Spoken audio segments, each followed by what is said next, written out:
Jerry Mallory here, SBNationPrivateTrade.com. Predictions are fun. They're not always right. When they are, you toot your own horn. When they're wrong, you act like they never happened. But of course, someone on the internet will be sure to remind you when in 2007 you made that one wrong prediction.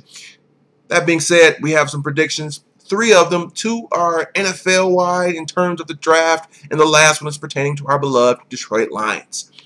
Maybe some of these are viewed as bold. Maybe some of them are not. Doesn't really matter. Here are my predictions. Wait, before we go any further, let's talk about some of my previous predictions in the NFL drafts. I predicted Stephen Gilmore to be a bust.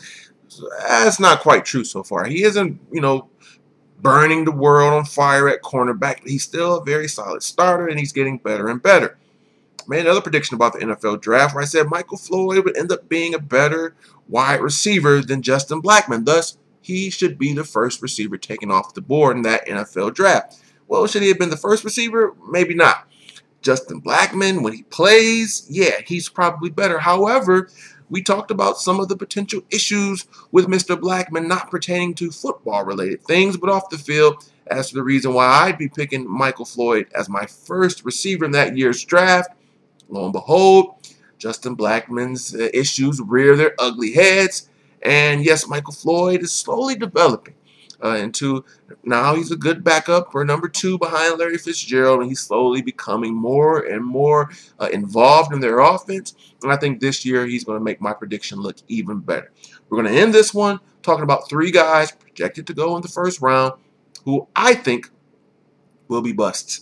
First round bust predictions. So let's get into those 3 predictions. First off, it's Johnny Football Manziel will be, no, not picked in the second round like Mike Mayock or some of these other guys are predicting, but he'll be the first quarterback taken in the draft. We know it's going to pretty much come down to him, Blake Bortles, and now a sexy pick is Derek Carr going to the Browns, Derek Carr going to the Raiders. That's fine. Johnny Manziel will be the first quarterback taken in this draft. Davion Clowney's probably going number 1.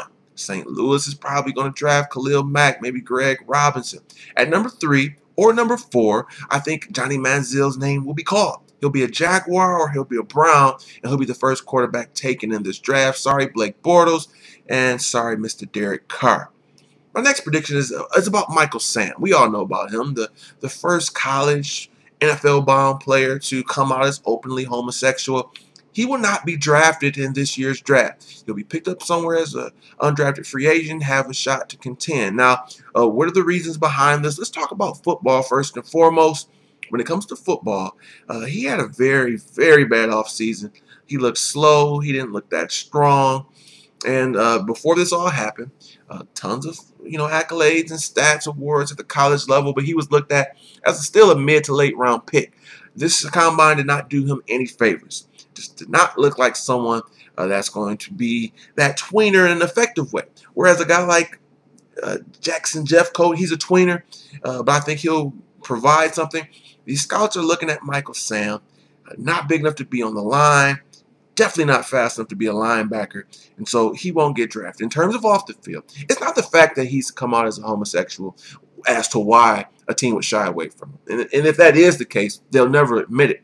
With the climate of acceptance and tolerance, especially after Donald Sterling, certainly no team will go there. I think it's the how can I put this? The distraction element.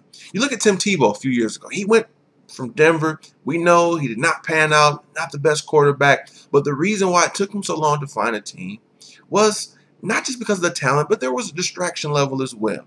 If there wasn't this issue of the media following him and him being a distraction potentially in the locker room, he would have got picked up a lot sooner.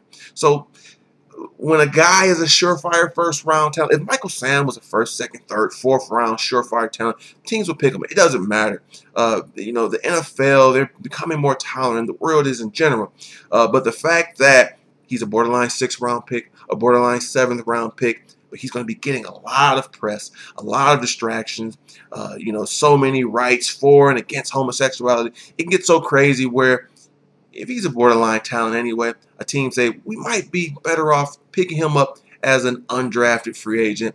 But I think the biggest issue with this is because he had a horrible offseason, guys. Did not look good at the combine at all. But he will get a shot. I mean, he has the accolades and the awards. He played well. Picking up hardware in the SEC is not easy to do. Because of that, He will be on an NFL team. I think he'll ultimately make an NFL team, but he won't be drafted. He'll go undrafted as a free agent. Now, my last prediction is for Detroit Lions. They're going to have 2 first-round picks this year. That's right. They're going to pull what they did in 2010, where Ndamukong Suh was the first pick. They fell in love with Javid Best. He was there at the end of the first round. They snapped up and grabbed him. I think they'll do that this year. First and foremost, there's teams that love to trade and acquire more picks. New England, they have no problem saying, sure, we'll give you this pick. We'll take your second rounder, and we'll take your second rounder next year, or we'll take your second rounder and your fourth rounder. They have no problem doing it. They do it all the time. A team like Seattle may be inclined to do that as well. Tennessee's toward the end of the first round as well. They have a pick there, but they're going to want to probably acquire talent. And you've got New Orleans as well. I said in the previous video that a big name is going to fall. So if there's a Marquise Lee sitting there, still available at the end of the first round, if there's a C.J. Mosley and we haven't addressed the linebacker, if there's a Calvin Pryor, the Lions will come knocking. They'll come calling. They'll give up a package. That didn't sound right. But they'll end up in the first round once again, and they'll nab one of those guys. I got a feeling it's going to be Marquise Lee for some reason. So with that being said, the Lions, in my prediction, will have 2 first-round picks in this draft. Those are my predictions. What are yours? Before I go any further, let's give it 3 guys I'm predicting to be busts. First and foremost, it's Blake Bortles. I've been hearing comparisons to Joe Flacco and comparisons to Ben Roethlisberger. To me, I think he's going to be closer to a Blaine Gabbert.